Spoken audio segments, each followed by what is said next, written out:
तो हम लोगों ने देखा था कि एनर्जी जो मिलता है हम लोग को वो मिलता है कार्बोहाइड्रेट, प्रोटीन से भी मिलता है एंड और एक देखा था हम लोगों ने लिपिड्स। ओके, अभी ये लिपिड्स क्या होता है? ये लिपिड्स है एक सब्सटेंस होता है जो स्पेसिफिक केमिकल बॉन्ड से फॉर्म होता है। Specific chemical bond between fatty acid and alcohol. Lipid कैसे बनता है? लिपिड बनता है specific chemical bond between fatty acid and alcohol से क्या बनता है? लिपिड्स। यानी अगर लिपिड्स अगर ब्रेक होता है तो हम लोग को क्या मिलेगा? Fatty acid and alcohol. इन दोनों से लिपिड बनता है। इसको ब्रेक करेंगे तो फैटी एसिड एंड अल्कोहल। हम लोगों ने देखा था चार्ट में, जब लिपिड का किसमें कन्वर्जन हुआ था? फैटी एसिड, और बाद में एसिटाइल कोएंजाइम ए और energy crate cycle and energy बना।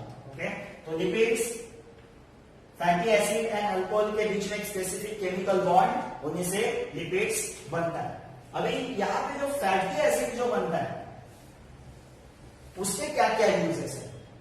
तो आपको टेक्स्ट बुक में है ये पार्ट्स लिपिड्स का, उसमें फैटी एसिड के यूजेस दिए। फैटी एसिड के यूजेस है अल्टीमेटली किसके यूजेस? लिपिड्स के। मगर हम लोग यहाँ पे ऐसा देखेंगे कि फैटी एसिड के लिपिड्स जो कन्वर्ट होता है फैटी एसिड में उसके क्या यूजेस है। तो production of phospholipids molecule. Phospholipid नाम का एक मॉलिक्यूल रहता है फॉस्फेट ग्रुप वाला। ओके, अभी इसका यूज किधर होता है? फॉस्फोलिपिड्स का उसका यूज होता है production of plasma membrane. Plasma membrane बनाने के लिए फॉस्फोलिपिड मॉलिक्यूल का यूज होता है। तो ये फॉस्फोलिपिड जो मॉलिक्यूल जो बनता है वो बनता है फैटी एसिड की वजह से। क्या बनता है? फॉस्फोलिपिड मॉलिक्यूल फैटी एसिड की वजह से क्या बनता है? Phospholipid molecule. इसका यूज किधर होता है? किधर? प्रोडक्शन ऑफ प्लाज्मा मेम्ब्रेन के लिए इसका यूज होता है। नेक्स्ट है production of hormone. Production of hormones, different hormones जो बनते हैं हमारे बॉडी के अंदर वो प्रोड्यूस करने के लिए इस फैटी एसिड का यूज होता है। अभी कौन कौन से हार्मोन? प्रोजेस्टेरॉन है, एस्ट्रोजन है, टेस्टोस्टेरोन है, अल्डोस्टेरोन। कौन कौन से हार्मोन है? Progesterone, estrogen, aldosterone and testosterone. ये जो दो हार्मोन है वो फीमेल्स में दिखते हैं, प्रोजेस्टेरॉन एंड एस्ट्रोजन। ये जो हार्मोन्स है वो टेस्टिस में रहता है मेल के अंदर, और ये रहता है किडनी के अंदर, अल्डोस्टेरोन। ओके, तो फैटी एसिड का यूज फॉस्फोलिपिड मॉलिक्यूल बनाने के लिए। एंड नेक्स्ट है प्रोडक्शन ऑफ हार्मोन्स। अभी ये जो लिपिड्स जो है उससे हम लोग को कितना एनर्जी मिलता है? कार्बोहाइड्रेट से 4 किलो कैलोरी पर ग्राम, प्रोटीन से भी उतना ही मिलता है, लिपिड से मिलता है 9 किलो कैलोरी पर ग्राम। 1 ग्राम लिपिड से कितना एनर्जी मिलता है? 9 किलो कैलोरी पर ग्राम। ओके, अभी जो लिपिड्स जो बने वो बॉडी के अंदर स्टोर कहां पे होते हैं? एक्सेस ऑफ लिपिड्स कहां पे स्टोर होते हैं? तो वो स्टोर होते हैं, हम लोग बोल सकते हैं फैट्स। बॉडी के अंदर फैट्स होते हैं, उसको बोला जाता है adipose. Adipose connective tissues. Adipose fats के अंदर ये लिपिड्स स्टोर होते हैं। ओके, तो जब भी हम लोग फास्टिंग करते हैं तो देखो हम लोग का फैट्स कम होता है। बॉडी हम लोग का थोड़ा जो फैट पर्सन होता है जब फास्टिंग करता है बहुत दिनों के लिए तो उसका देखो फैट्स कम होता जाता है, उसका जो चर्बी रहता है वो थोड़ा ऐसा कम होता जाता है, वो थोड़ा थीन दिखने लगता है। वो क्यों? क्योंकि ये एडिपोज कनेक्टिव टिश्यू जिसमें क्या स्टोर है? लिपिड। ये लिपिड ब्रेक होके फैटी एसिड से हम लोग को एनर्जी देता जाता है। तो जितना ये फैटी लिपिड्स ब्रेक होगा फैटी एसिड में, जितना हम लोग एनर्जी कंज्यूम करते जाएंगे उतना वो लिपिड्स कम होता जाएगा, यानी फैट्स क्या होता जाएगा? कम। तो ये देखा हम लोगों ने लिपिड्स किससे बनता है? Specific chemical bond between fatty acid and alcohol, उससे बनता है लिपिड्स। लिपिड्स से हम लोग को कितना एनर्जी मिलता है? 9 किलो कैलोरी पर ग्राम। अभी लिपिड्स का जो पार्ट है फैटी एसिड, ब्रेक होने के बाद जो फैटी एसिड बनता है उसका यूज किधर होता है? तो फर्स्ट यूज है उसका फॉस्फोलिपिड मॉलिक्यूल बनाने के लिए, इस फॉस्फोलिपिड मॉलिक्यूल का यूज होता है प्लाज्मा मेम्ब्रेन बनाने के लिए, और सेकेंड यूज इंपॉर्टेंट है प्रोडक्शन ऑफ हार्मोन्स। कौन कौन से हार्मोन्स बनाता है? प्रोजेस्टेरॉन, एस्ट्रोजन, ये फीमेल में होते हैं, अल्डोस्टेरॉन किडनी में होता है, और ये टेस्टोस्टेरॉन ओके जो मेल में होता है। नेक्स्ट हम लोग का कंसेप्ट है विटामिन्स। अभी कौन कौन से विटामिन्स होते हैं? तो विटामिन्स होते हैं ए, बी, सी, डी, ई, के, A B C D E के। अभी उसमें से ए, डी, ई एंड के, ये जो विटामिन्स है वो है फैट सोल्यूबल, फैट में सोल्यूबल होते हैं। और बी एंड सी, ये जो विटामिन्स होते हैं वो होता है वाटर सोल्यूबल। विटामिन्स करके एक छोटा सा टॉपिक है आपके टेक्स्ट बुक में, कौन से विटामिन रहते हैं? A B C D E के। उसमें से ए डी ई के एडेक्ट, इसको आप ऐसे याद रख सकते हो, एडेक्ट ये होता है फैट में सोल्यूबल, वाटर में सोल्यूबल नहीं।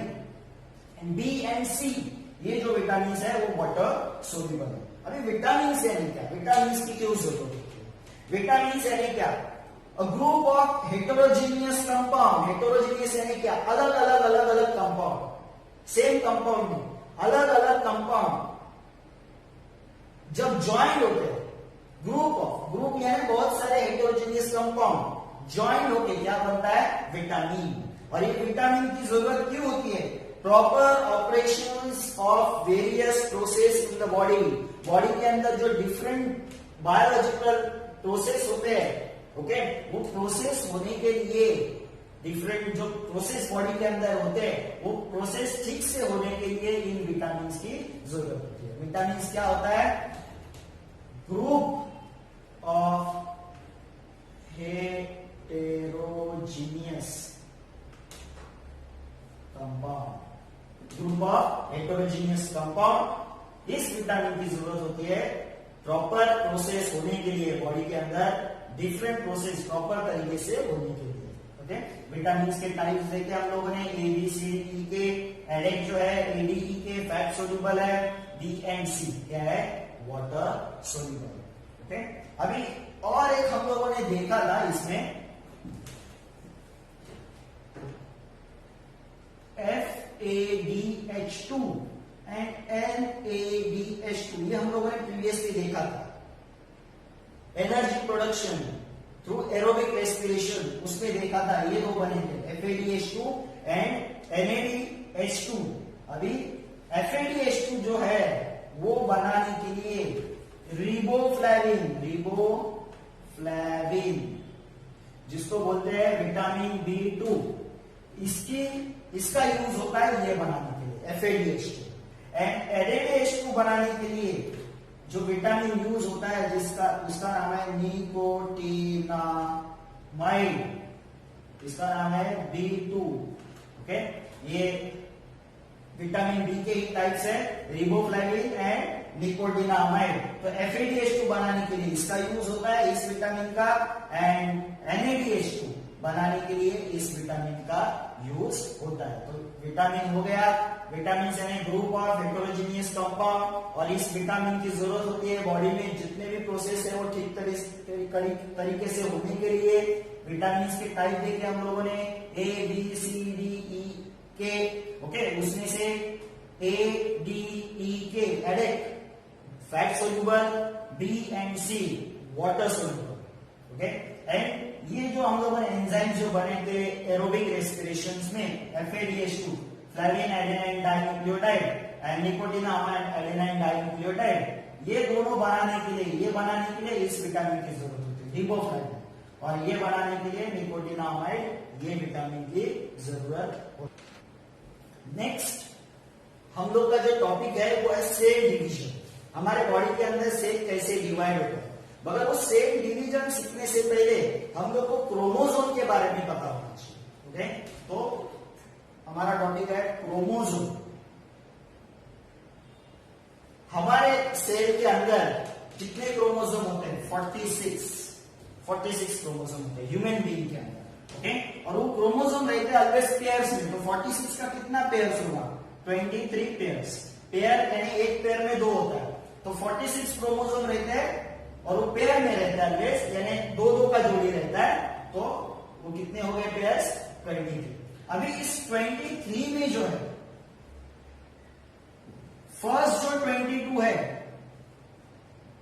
एंड लास्ट 23rd वाला, फर्स्ट जो 22 है वो मेल एंड फीमेल में सेम रहते हैं, मेल में भी और फीमेल में भी, उसको बोलते हैं ऑटोजोम्स या फिर होमोलोगस, ऑटोजोम्स या फिर होमोलोगस। लास्ट 23rd वाला जो है वो मेल में अलग होता है एंड फीमेल में अलग होता है, जैसे कि मेल में वो एक्स वाई होता है एंड फीमेल में वो एक्स एक्स होता है, ओके। तो ये जो है उसको बोलते हैं हेटेरोलोगस, क्या बोलते हैं उसको? हेटेरोलोगस, या फिर उसको सेक्स क्रोमोसोम बोलते हैं, क्योंकि ये डिसाइड करता है कि जो नया जो लिविंग ऑर्गेनिज्म फॉर्म होगा वो कौन होगा, जो चाइल्ड फॉर्म होगा वो कौन होगा, वो गर्ल होगा या फिर बॉय होगा, ओके। तो क्रोमोसोम कितने रहते हैं? 46 पेयर में रहते हैं, इसके लिए 23 पेयर्स, उसमें से 22 ऑटोजोम्स, लास्ट वाला 3rd है, ओके। वो ये जो है उसको हम लोग बोल सकते हैं कि ये हेटेरोलोगस है, ओके, हेटेरोलोगस, ओके। ये होमोलोगस है, सेम है, इसको हम लोग हेटेरोलोगस बोल सकते हैं, या फिर इसको एक नाम है सेक्स क्रोमोसोम्स, ओके। तो ये क्रोमोसोम, अभी ये क्रोमोसोम का स्ट्रक्चर अगर हम लोग देखेंगे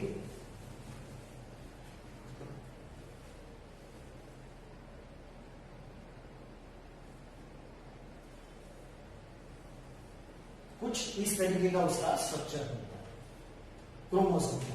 ये जो अपर आर्म रहता है उसको बोलते हैं पी आर्म, ये जो लोअर रहता है उसको बोलते हैं क्यू आर्म, ये जो बीच में जहां पे ये अटैच है, ये देखो ये पॉइंट, उसको बोलते हैं सेंट्रोमियर, सेंट्रोमियर, ओके। ये है क्रोमोसोम जिसके 2 आर्म्स है, पी आर्म्स, क्यू आर्म्स और सेंट्रोमियर। अभी ये क्रोमोसोम कैसे बनते हैं? जैसे कि हम लोग के बॉडी का सेल है, सेल के अंदर ये सपोज सेल है, सेल के अंदर न्यूक्लियस, न्यूक्लियस के अंदर क्रोमोसोम रहता है। क्रोमोसोम कैसे बनता है? क्रोमोसोम बनता है डीएनए से, ओके। अभी ये जो डीएनए जो रहता है वो बहुत बड़ा रहता है, बहुत बड़ा रहता है। हमारा सेल, बॉडी का सेल बहुत इतना छोटा रहता है, वैसे ही नहीं दिखता, माइक्रोस्कोप के अंदर देखना पड़ता है। उसके अंदर न्यूक्लियस, तो न्यूक्लियस कितना छोटा रहता है, उसके अंदर क्रोमोसोम्स रहता है, यानी इसके अंदर डीएनए रहता है। तो इतना बड़ा डीएनए इस न्यूक्लियस के अंदर फिट करना इम्पॉसिबल है, तो वो डीएनए क्या करता है? खुद को फिट करने के लिए ऐसा कॉइलिंग बनाता है, ऐसा कॉइलिंग बनाता है, कॉइल। जैसे कि हम लोग के पास ऐसा एक बाउल है, उसके अंदर हम लोग को एक बड़ा सा न्यूडल्स रखना है, तो हम लोग उसको ऐसा स्ट्रेट रख सकते हैं क्या? रहेगा क्या? नहीं। अगर वही न्यूडल्स अगर हम लोग उसको ऐसा कॉइल करके रखेंगे तो बराबर रहेगा। वैसे ही हमारे इस न्यूक्लियस में, सेल के न्यूक्लियस में जो डीएनए है वो कॉइलिंग करता है, कॉइलिंग करता है और छोटा सा स्ट्रक्चर बनाता है। जब वो कॉइलिंग करता है तब वो क्रोमोसोम हो जाता है। क्या हो जाता है? क्रोमोसोम, कॉइलिंग फॉर्म में। ऐसा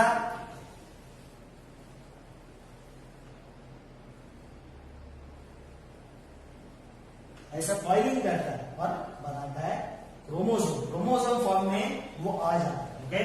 तो क्रोमोसोम ऐसा स्ट्रक्चर, उसका एक बेसिक स्ट्रक्चर है, T arm, centromere, Q arm. अभी क्रोमोसोम के 9th स्टैंडर्ड में हम लोगों ने सर्टेन टाइप्स देखे थे, मेटासेंट्रिक, सब मेटासेंट्रिक, एक्टोसेंट्रिक एंड टेलोसेंट्रिक, ओके। ऐसे हम लोगों ने यहाँ पे टाइप्स देखे थे। कहां पे देखे थे? 10th स्टैंडर्ड में। क्रोमोसोम के 4, मेटासेंट्रिक, सब मेटासेंट्रिक, एक्टोसेंट्रिक एंड टेलोसेंट्रिक। ये 4 टाइप्स हम लोगों ने 9th स्टैंडर्ड में देखे थे, तो उसको इतना रिवाइज करने की जरूरत नहीं। अभी जब हम लोग सेल डिवीजन सीखते हैं तो कुछ टर्म्स ठीक से पता होनी चाहिए। तो उसमें से पहला एक टर्म है जिसका नाम है सिस्टर क्रोमैटिड्स। सिस्टर क्रोमैटिड्स क्या होता है? अभी मेरे पास एक क्रोमोसोम ऐसा ही लिखा है, ये सपोज एक क्रोमोसोम है मेरे पास, ये क्रोमोसोम है, इसी शेप में रहता है क्रोमोसोम। अभी इस क्रोमोसोम में दो थ्रेड दिख रहे मुझे, एक दो, इसको बोलते हैं क्रोमैटिड्स। क्या बोलते हैं इसको? क्रोमैटिड्स। क्रोमैटिड्स, ये भी एक क्रोमैटिड्स है। ओके, अब ये क्रोमैटिड्स क्या होता है? जब सेल बनना स्टार्ट होता है तो एक इंटरफेज नाम का एक फेज रहता है, उसमें और एक फेज रहता है एस फेज।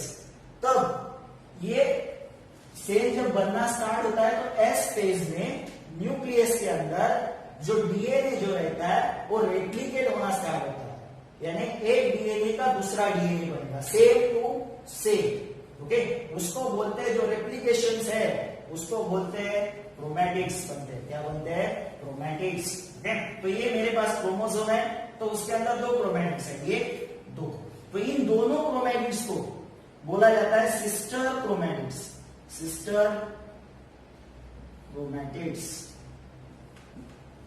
एक ही क्रोमोसोम के, सेम, इसका ये रेप्लिका है, ये मेरे पास है, ये एक है और ये दूसरा हो गया, इसका ये रेप्लिका या फिर इसका ये रेप्लिका हो गया, सेम टू सेम है, तो इसको बोला जाता है सिस्टर क्रोमैटिड्स। ओके, तो सिस्टर क्रोमैटिड्स क्या होता है? Identical copies of chromatids. इस क्रोमैटिड का, इसको बोला जाता है क्रोमैटिड्स, इस क्रोमैटिड का identical copy, same to same copy. ये कब बनता है? डीएनए रेप्लिकेशन, इंटरफेज में। इंटरफेज में जब डीएनए का रेप्लिकेशन होता है तब ये सेम कॉपी बनता है क्रोमोसोम के क्रोमैटिड्स का, उसको बोलते हैं सिस्टर क्रोमैटिड्स। और ये दोनों सिस्टर क्रोमैटिड्स एक ही सेंट्रोमियर से ज्वाइन होते हैं, इसको क्या बोलते हैं? सेंट्रोमियर। एक ही सेंट्रोमियर से ये दोनों क्रोमैटिड्स ज्वाइन होते हैं, तो इसको सेंटर, एक ही क्रोमोसोम के दो जो क्रोमैटिड्स है उसको बोलते हैं सिस्टर क्रोमैटिड्स। नेक्स्ट है non sister chromatids. Non sister chromatids क्या होता है? अभी मेरे पास सपोज दो क्रोमोसोम है, एक क्रोमोसोम, एक क्रोमोसोम। ओके, ये दोनों होमोलोगस क्रोमोसोम है। कौन से क्रोमोसोम है? होमोलोगस। होमोलोगस यानी क्या?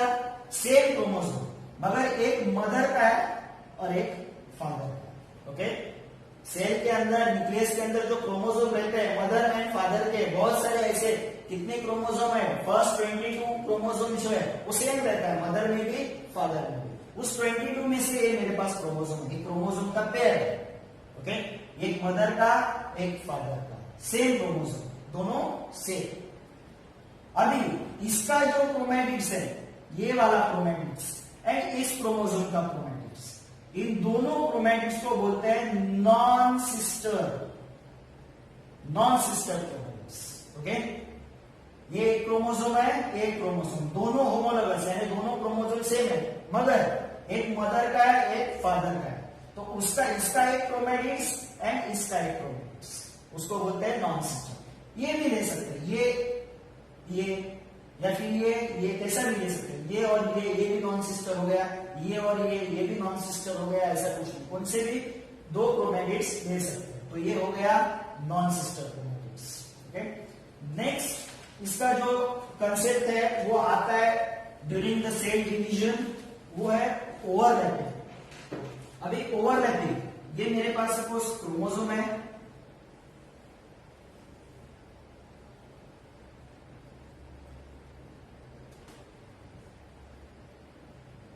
ये सपोज मदर का है, और एक मेरे पास क्रोमोसोम है, ये है फादर का।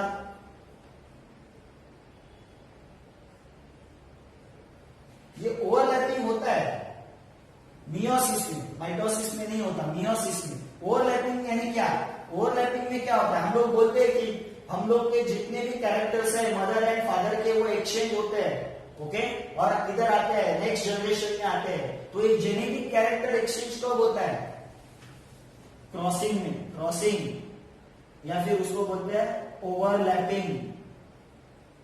Of chromosome.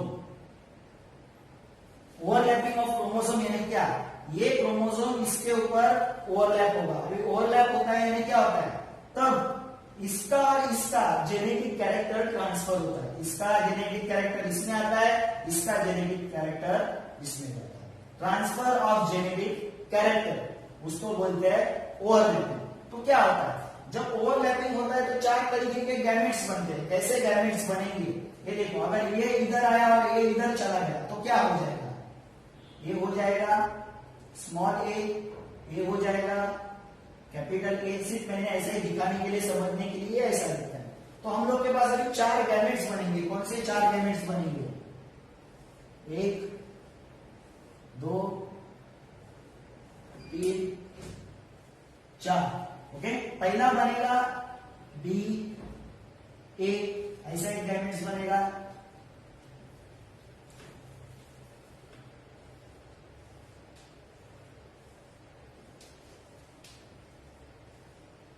पहला बनेगा डी ए, दूसरा बनेगा डी स्मॉल ए, बाद में बनेगा स्मॉल बी कैपिटल ए, और चार अलग टाइप के गैमेट्स बनते हैं। ये कब होता है, जब क्रॉसिंग होता है, ओवरलैपिंग होता है between two chromosome, mother and father के। होमोलोगस क्रोमोसोम में क्या होता है, क्रॉसिंग होता है, ओवरलैपिंग होता है और जेनेटिक कैरेक्टर एक्सचेंज होता है। तब ऐसे चार तरीके के गैमेट्स बनते हैं, अलग अलग तरीके के। ओके, तो ये हो गया ओवरलैपिंग या फिर क्रॉसिंग। तो ये सब terms, sister chromatid, non sister chromatid, crossing, ये हम लोग सेल डिवीजन में सीखे।